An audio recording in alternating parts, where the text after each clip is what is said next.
This past weekend, Paws went down in Alabama, and it drew some phenomenal talent from all across the United States, like Cola, Anathema, Lima, and Shadik, as well as some international talents like Shiny Mark and Big D. This tournament was also notable for being one of the, if not the, hypest tournaments we've seen in recent months. In a meta dominated by Fighters past two menaces, Sonic, Game & Watch, and more, this tournament was a safe haven from all of that, and gave us Smash how it was meant to be. Today we'll be showcasing that in full display by going over the top 8 of Paws, going over their bracket paths, and seeing how they did within the top 8. Before we begin, just a reminder that if you want to support me monetarily, you can do so by using the links to my Patreon or channel memberships in the description below. With that out of the way, let's get started by taking a look at Losers 8s, those sets being Lima versus Anathema and Beastmode Paul versus Big D. Let's start with Paul and Big D. Big D came into the event as the 11th seed, starting off the weekend by winning his first 2 sets of pools flawlessly, but losing the third, getting defeated by Beastmode Paul in a 3-0 upset loss,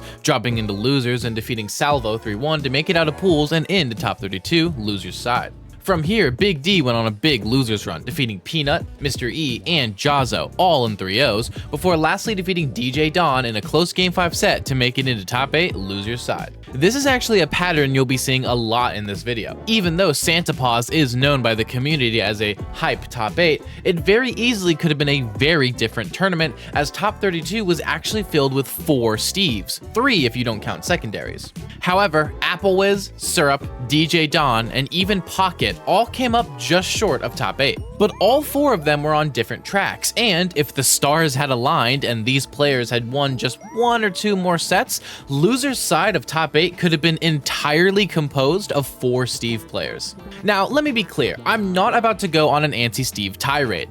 This just isn't that kind of channel. Head on to Twitter if that's what you want. I actually am a big fan of the 4 players I just mentioned, especially Pocket and DJ Dawn, but for what it's worth, I'm glad the Paws top 8 played out the way it did, because it let the tournament stand out as a unique oddity among today's top-level competition. And I think I'm not alone when I say that this uniqueness is quite literally the reason why I'm a fan of this top 8, and by extension, this tournament. I'm just bringing this up to say that, while yes, we are all very happy that this top 8 worked out the way it did, just remember that all of these Steve players are humans and don't deserve harassment or cruel hatred sent their way. I really hate that I even have to make that disclaimer, but this is the community we live in, folks. Either way, Big D made it into top 8, loser side. Beastmode Paul, who ironically enough we were just talking about, came into the event as the 22nd seed, starting off the weekend by making it through pools flawlessly, getting 3-0 wins over Squid Plumber and Big D in the process, and hold on, stop. You mean to tell me that Big D was either going to fight Hero or Belmont to make it out of pools, 2 matchups that are considered some of the, if not the worst for ice climbers? Man. Anyways, Paul then moved into top 32 and first defeated Syrup 3-0, but would then lose to Shiny Mark 3-1 in winners quarters, dropping into losers and getting a 3-1 win of his own over Peanut, who had just defeated Applewiz, to make it into top 8 losers side versus Big D for the run back from pools. Paul, when he decides to bring up the menu here, but it's so difficult. And now Beastmode Paul trying to find it. Will get the pivot grab there, so we're kind of fancy here. Trying to find it. It will get the flame smash. Now it's not enough essentially, but there's the bang. And with no mana to help, Beastmode Paul is just absolutely running. However, Big D will have any trouble eventually locking that down and sort of starting to even things out. Maybe not in this game one though, as 168% to 2 stocks 29 feels a little bit insurmountable, and the I believe that was a psych up throw even to go totally overkill for the end of that game 1. Shield through the kaboom here. There's the F tilt, not going to be enough. And I like how he threw out the icicles actually to stop the bang. Very, very good matchup knowledge, but it does not. They're so close here. And you have to imagine this is something that Big T has practiced for a lot, but still the matchup. There with a lot of these up airs, but it's so hard. How do you get past the psych up once again? Or the oomph, either or, it does not matter. Beastmode Paul has won a game from both climbers to shut that one down relatively early. Oh! Popo just got thwacked! I've never seen Popo get thwacked. I've never seen just one of them get thwacked. She's gone. Nana has been left alone. Oh! Another one by Nana as well. What are the odds here? Beastmode Paul just absolutely so close. All Beastmode Paul needs to do is get one aerial. There's the grab though, and the forward throw. So now it's all up to Big D. You need this edge guard. Look at the roll behind forward air. It will be Beastmode Paul once again defeating Big D. And in the end, Beastmode Paul defeated Big D in a 3-0 set again, moving on in bracket and eliminating Big D at 7th place as the 11th seed, being double eliminated by Beastmode Paul. Bit of a rough bracket, to be perfectly honest, but regardless, we move on. It's now time for us to take a look at the other side of Losers 8's, Anathema versus Lima. Lima came into the event as the 8th seed, starting off the weekend by getting through pools, only dropping a game to Pharaoh. Moving into top 32, Lima defeated Jazzo 3-0 before losing a close game 5 set to Cola, dropping into losers and lastly getting a 3-1 win over Jackal, who had just defeated Pocket in a game 5, to make it into top 8, losers side. Anathema came into the event as the 4th seed, starting off the weekend by getting through pools, only dropping a game to Yosefu on the way into top 32. Once there, Anathema defeated Vendetta 3-1, going up into winners quarters and losing to Shadik 3-1, dropping into losers and lastly getting a win over Syrup 3-0 to make it into top 8 losers side versus Lima. We've got to be out of the window for some of those famous Bayonetta kill confirms. More than that, though, that looked like a triple toss from Anathema with full rage to go ahead and take away Lima's second stock in the blink of an eye, Lyric. What is Nair's exactly right where he needs him. Edge guard opportunity. There's the back air, but unfortunately goes to the other side here. Anathema just one decision away and will be able to find the throw down on the gyro up smash. Yeah, that gyro right there just No. Hey, all right, it's not going to be enough. We're not going to be able to find a finisher there, but it's a little demoralizing, right? And that's just going to be a little bit too far out of gas. It's done both games so far. Yeah, I mean, it is a different situation than the first game. Lima actually going down from the second stock to the penultimate stock to the last stock now, but going to be able to close out without too much. I was just about to talk about how when you get to that last stock, you want to keep your second one characters, they're both going to know it. Accidental air dodge there from Anathema is going to get punished here. Down throw, up tilt, and the up air is going to take it thanks to Pokemon Stadium 2. Now Anathema only at 70% here throughout. Lima going to be the first one to regress, but not going to be able to find anything else here. Going for the down air, will be able to do it. You saw that Lima try to get into the wall to potentially get a tech off the ledge. On down tilt there though, Lima just a little bit now hesitant to approach. Oh, never mind. Forward throw? That should be it. Yeah, Lima and Bayo obviously being very fortunate in this game, I guess audacious, aggressive options out of disadvantage. But one thing I know that is not going to help you on your road back to this is a win time on the gyro. However, Anathema managing to shield before the forward smash, but nothing to say against that boot from Bayonetta. This is a game 5 situation now. There's full barrel stuff to the laser into Lima's face, able to rack up some damage for, again, some of those more aggressive options. But Lima now scouting out Anathema off stage and will find the Nair that takes that first stock. Another witch time was barely touching the blast zone. Honestly, I'm really surprised that Lima's not going up there. There's the down air though to ensure safety. Anathema has been firing back so extremely well. But once more, it will be this weave through back air that does send Lima forward. And in the end, Lima defeated Anathema in a close game 5 set, moving on in bracket and eliminating Anathema at 7th place as the 4th seed. Before we can catch up with Lima and Beastmode Paul in losers, we have to take a look up at winners semifinals, those sets being Omega versus Shiny Mark and Shadik versus Cola. Let's start with Shadik and Cola. Cola came into the event as the 1st seed, starting off the weekend by getting through pools, only dropping one game to Ablong. In top 32, Cola defeated Mr. E 3-1 and Lima in a close game 5 set to make it into top 8 winner's side. Shadic came into the event as the 5th seed, starting off the weekend by getting through pools, dropping games to OA and Peanut on the way into top 32. Once in top 32, Shadic defeated Peanut and Anathema, both in 3-1 victories, to make it into top 8 winner's side versus Cola. Okay, still pinned through. Great spot dodge coming out from Shadic. Need a big punish for the up B added shield, and he will be able to find it.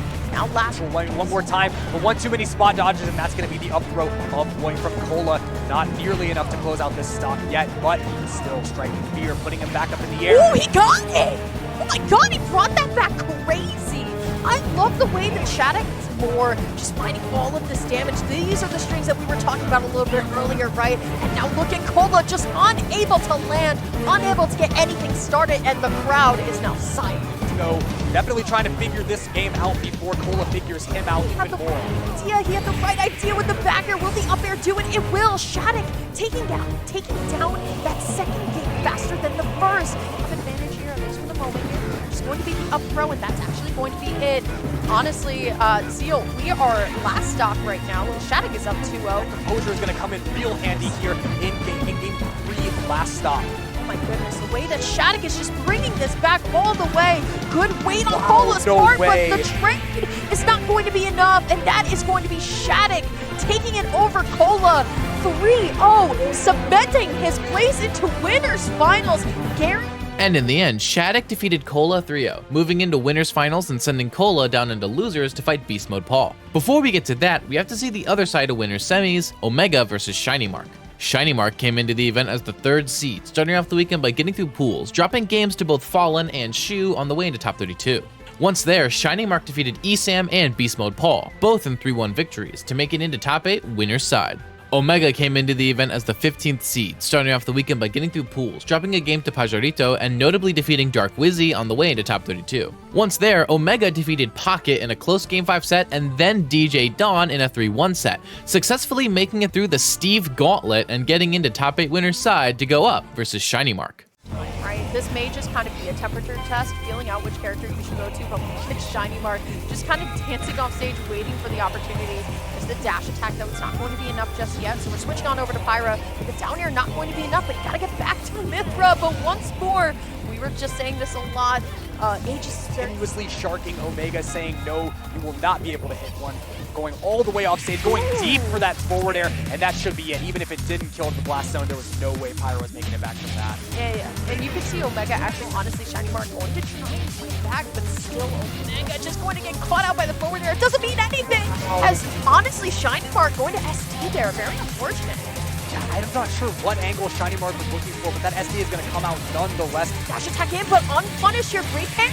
But what is it going to be? Is that going to be down? It's Omega doing the fist bump as the crowd comes alive. What an end to the game there. Being on the back of Pikachu's shield, but there's definitely so much more left to be desired as well, because, like you said, it's landing. Shiny Mark, while I'm yapping over here, goes for a side B off stage to take Omega's stock. Not early, but definitely in style. Traction or through calculated aerial play. You know, those multi-hit aerials do so much off stage, and they also take away so much from the meter. Just, I feel like Omega is just nothing really to count on here in this game 3 so far. And with that Rebels guard so overzealous there from Omega, that is going to spell a quick end. And also that lingering hitbox on the catch neutral get up as well. But oh my god! Shiny Mark is able to get the hitbox, or rather the direction that they want that time. Their RNG on their side for sure. There's the up air though, only needs one more. Arsene is still on the table, at least for them now. What? On the wedge. Final hit of back air, actually sniping out that Arsene recovery. It really... And in the end, Shiny Mark defeated Omega 3-1, moving into winners finals and sending Omega down into losers quarters to face off versus Lima. And since we're talking about it already, let's just go watch that set now, shall we? Ambitious is one might think, because, I mean, Footstool is just such an amazing tool out of shield, makes unsafe things so safe. That was Footstool Rebels card right there. Not something that I've ever seen personally. Probably just a misinput there from Omega, who's looking for down gun, and we're seeing some mechanical faltering from him here, as, I mean, not down here, trying to read the roll with the up smash, not going to be able to find anything. So now Lima once more going for it all, and will be able to catch the air dodge with that forward smash. I will say, even though Lima looks so far. Before Lima, though, fires right back. I think Lima's going for this witch time a lot, and honestly, both players are going to fall off the stage. That was cute. Yeah, I mean, it both looked like they were going for like some cerebral giga brain plays there, but... Reading Omega's movement as perfectly as he was at the beginning of this game now, but now has Arsene, so now we can get something. That could be it, yeah. Something started, and that is going to be that back air that does put Omega back into this game. The double SD was certainly something, a little bit more of those movement reads. I think we're going a little bit further beyond. There's certainly more confidence, I think, from the side of Omega now. All we needed was to see that game 2 win, but Lima, though, shutting that down quite fast. Game of cat and mouse. I mean, even though you didn't take the stock there as Lima, you got everything else you wanted. The Rebels gauge is depleted. Omega somehow trying to stay alive there with the tech on the wall, but not going to be able to have the resources to make it back, it would seem. The story here, we have to see who's going to be able to take the first initiative here, and it is most certainly going to be Lima with a combo that leads all the way to the blast zone. 0 to death for Lima over Omega. I really think we might be seeing that. Going to be able to do it, so now it's all Lima! And once more, Omega's going to keep living here. It is so close, 146 to 142. What?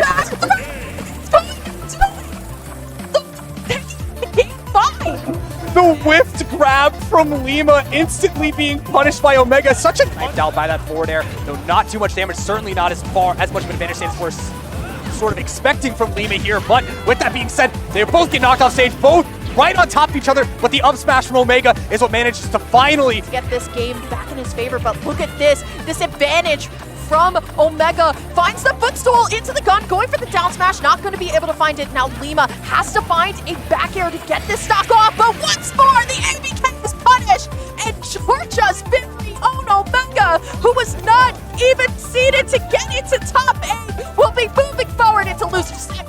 And in a close Game 5 set, Omega defeated Lima 3-2, moving into loser semifinals and eliminating Lima at 5th place as the 8th seed. To see who Omega would have to face, we have to take a look at the other side of losers quarters, Beastmode Paul versus Cola. The orb actually going to bring him out of the grab there. Cola an edge guard advantage, at least for the moment right now. Going to find the forward air falling from the platform and trying to go for it again, but weak hit up air not going to be enough. But there's the up tilt once more. Honestly, Cola is moving this game. I love the positioning there from Cola as well. From choosing wing out already at 60%, definitely something to be happy about. But conversely, already close to death with how light Sephiroth actually is, and double edge dance definitely will do it there. Just again, a testament to the glass cannon nature of that character. A quarter charge neutral special actually launching Cola into the whack there. Fortunately, he's not going to find the stock, but I really don't think I would have even been mad if Beast Mode Paul did receive the stock there. Down air into up air, now actually going to, sort of filling out the space for this newly manifested lead from Beast Mode Paul, and an Accelerado back air coming in, just absolutely taking this game out of the game in game 1 now. Beast Mode Paul actually pulling out ahead early here on this last stock. The whack, and Cola held down, and I really am not sure why, but the flag not going to find him nonetheless. And wow, a fully charged up B. What a situation there. A sequence of events really to end out game 2. To the forward air, Cola on fire right now, but has to get this finisher. I mean, it feels like a big ask from Beast Mode Paul to somehow find a way back into this one, especially after that double-edged dance. Now looking insurmountable, all but for Beast Mode Paul is this. Forward air on Cola's side, great grab. These grabs have been fantastic for Cola. No double jump from Beast Mode Paul here.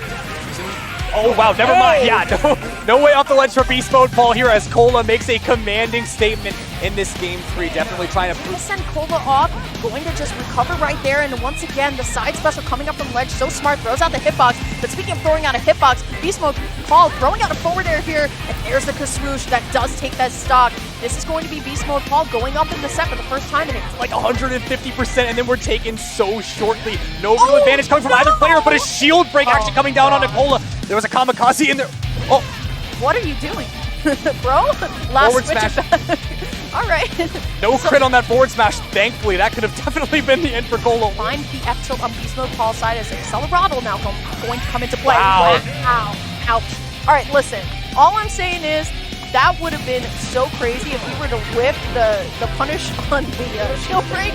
A lot more of these grabs here. It's a little bit of a heal here. It's not, out of the realm of possibility for Cola just yet. But he back here though from Beast Mode Paul. Oh my God! The parry! The forward smash! He's different! Beast Mode Paul leaning back in his seat. He really can't. Aggressive on the ledge. There's the dash attack in. Beast Mode Paul going to use the zoom here as now Cola just trying to end it and just get out of the blender. But here we go, Beast Mode Paul. Once again, air dodge over the kaboom. It's not going to be enough just yet. But now Beast Mode Paul going to be able to get the forward air and the pop-off. Beast Mode Paul will be defeating the #1 seed of Paws, Cola, and moving on into loser semi. And in a crazy Game 5 upset victory, Beast Mode Paul defeated Cola 3-2, moving on in bracket and eliminating Cola at 5th place as the 1st seed. Beast Mode Paul now moved into loser semifinals to face off versus Omega. Hell, like, it's just bluntly, like right now in this similar situation, you have to eat that back here. You have to hope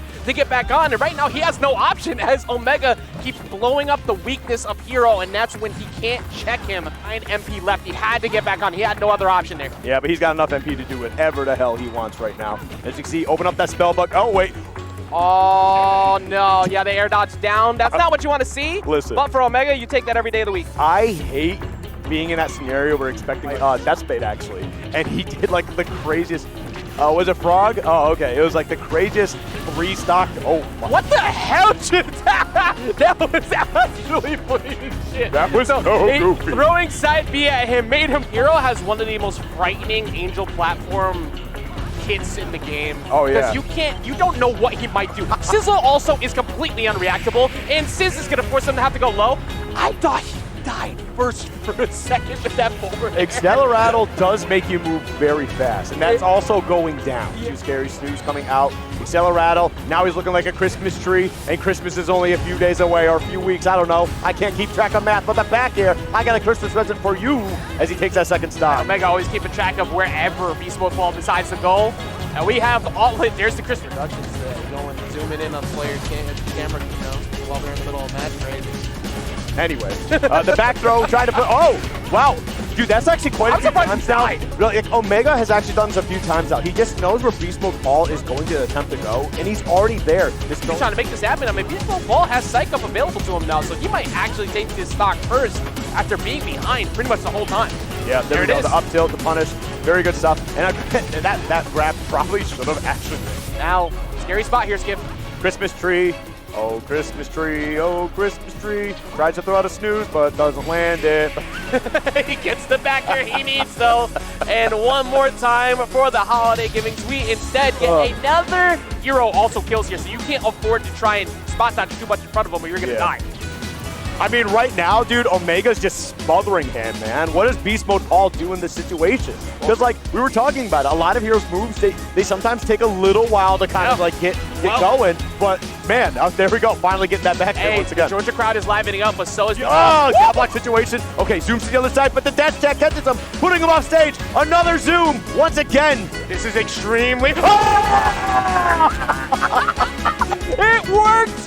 This time, Cola parried it the last time round. This time, the Hatchet Man says, you better move or you die, because it's shield breaking or you're going away. And Beastmode Paul does it again here at Santa.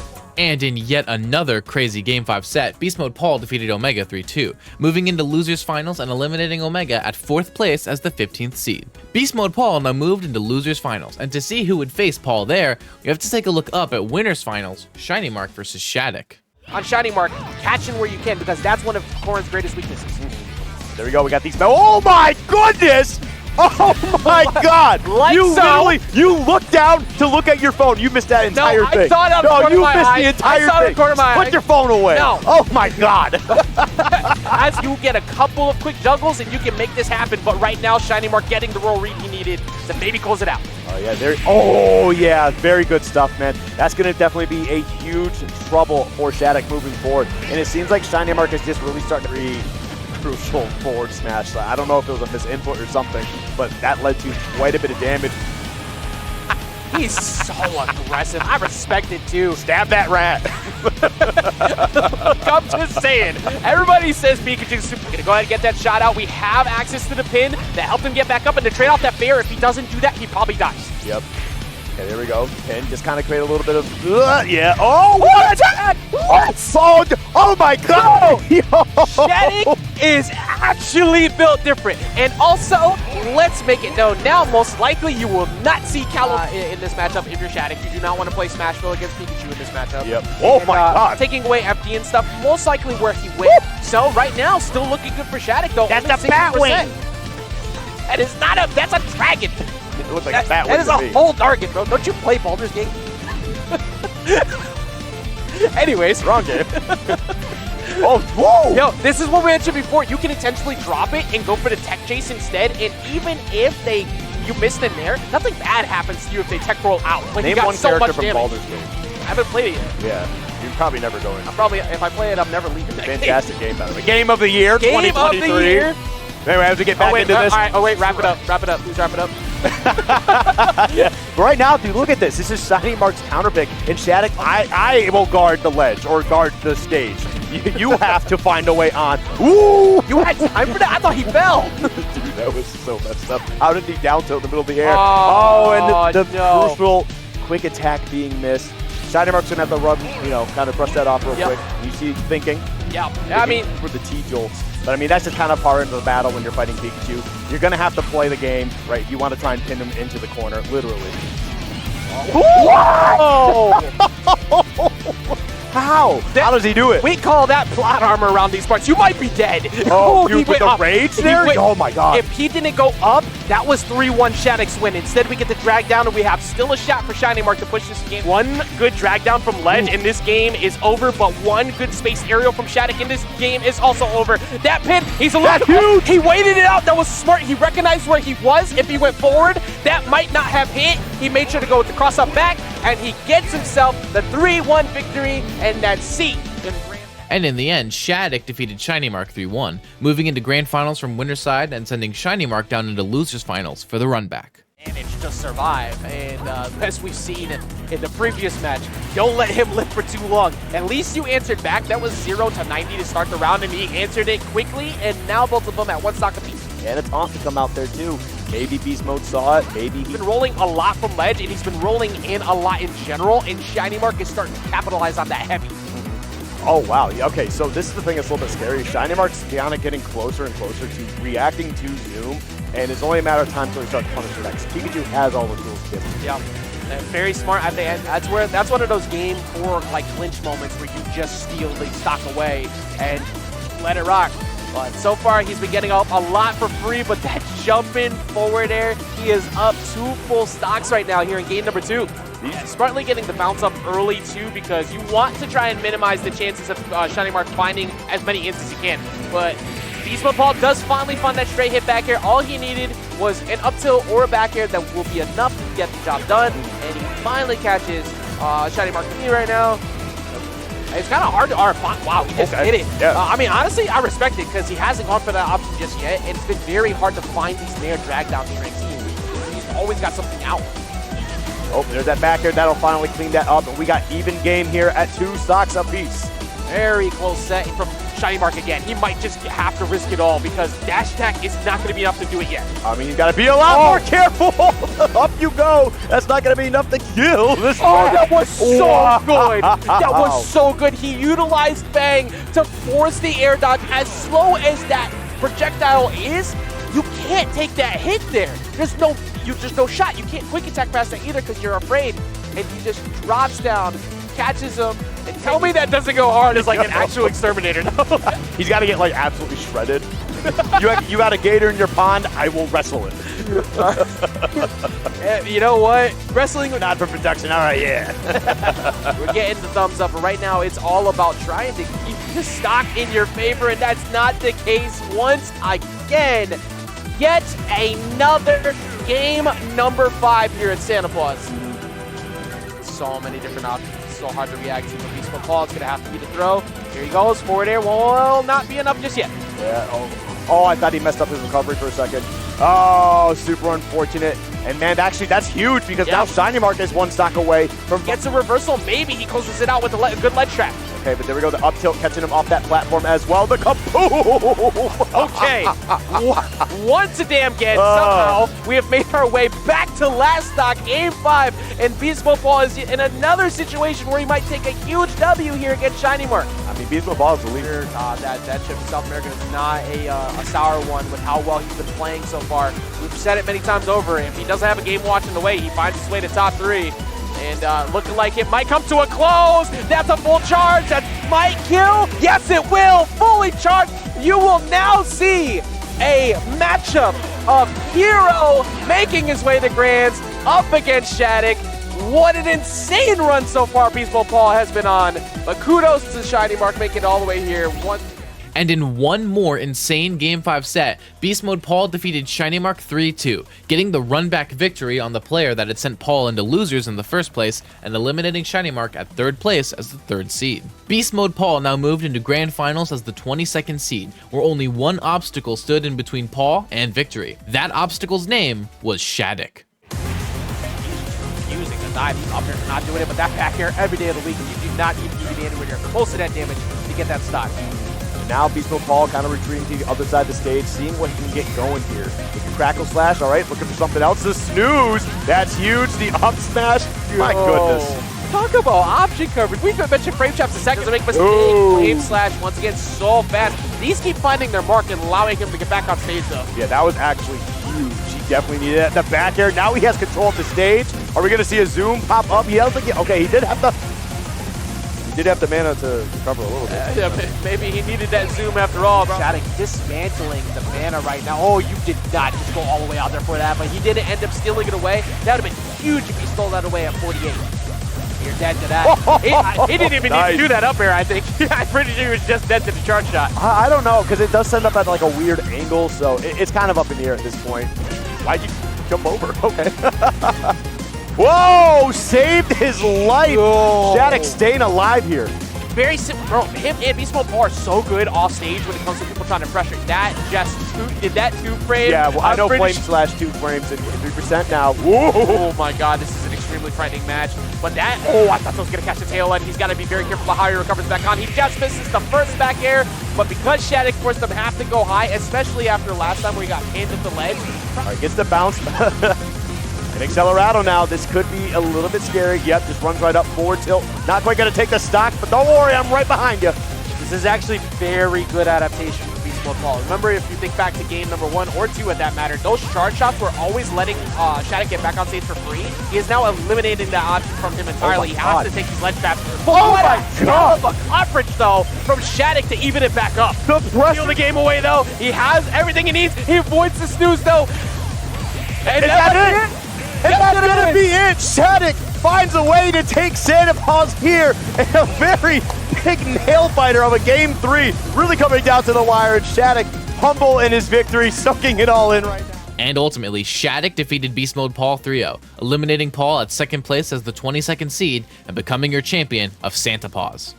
Shadik had a phenomenal run that can only be called dominant, defeating greats like Cola and Shining Mark dominantly, cementing Shadik as the best Corrin and as the US player on the biggest come up right now. Out of every young talent in the Smash scene today, Shadik is 100% the one to keep your eyes on. But let's be honest, the real breakout star of Santa Paws was Beastmode Paul. While Paul has had breakouts before at tournaments like Gateway Legends, this run was on a different level, and the best phrase I can find to truly describe it was career-defining. Paul, with this run alone, may have been cemented as the best hero player in the world. Don't believe me? Over the course of this run at Santa Paws, Paul accumulated an SPR of +7, and across all of the different wins, a combined total upset factor of 25. You do not see that every day. And Santa Paws was indeed a tournament you do not see every day. From an exciting top 8 to breakout performances to nail-biting Game 5s back-to-back, Santa Paws truly stands out as an exceptional tournament in the eyes of the Smash community, and stands above other recent tournaments as true peak Smash. That's going to be it for today's video. Before I go, shout out to my patrons Seth Laster, Frosco333, and my tier 2 patrons Iltis and Diamond Blaze. Additionally, shout out my YouTube members Stormtrooper, Loco Soco, Diarrhea, T-Char Jr., Defective, Orangabang, and my tier 2 members Mike G and Wu-Tang Forever. Additionally, extra special shout out to my tier 3 patron Ocean Man, who says Mr. Mice is sorry for playing Min Min. If you want to support me using any of these methods, links are in the description below. Tomorrow, I'll be releasing a pre-tournament analysis over the Coinbox IRL, but until then, I've been Mr. Mice, and thank you all so much for watching.